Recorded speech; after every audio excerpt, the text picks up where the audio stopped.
Hi guys, niluto ako guys ng seaweed mushroom soup guys, pero black siya kasi nilagyan ko siya ng soy sauce and then sesame oil.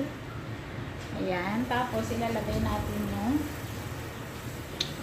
ating guys, egg. Ayan.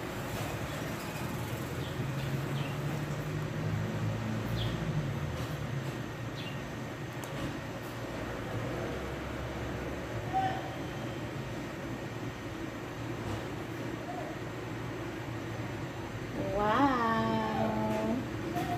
Oh, diba? Napakasarap ng ating soup, guys.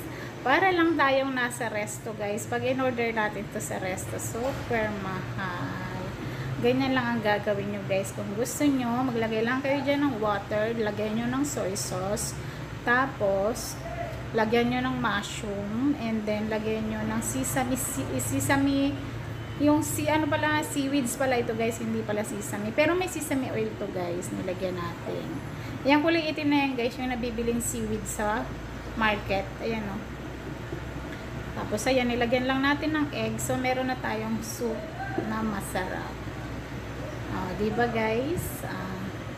Yung mushroom. So, ayan lang guys. Thank you for watching. Bye-bye.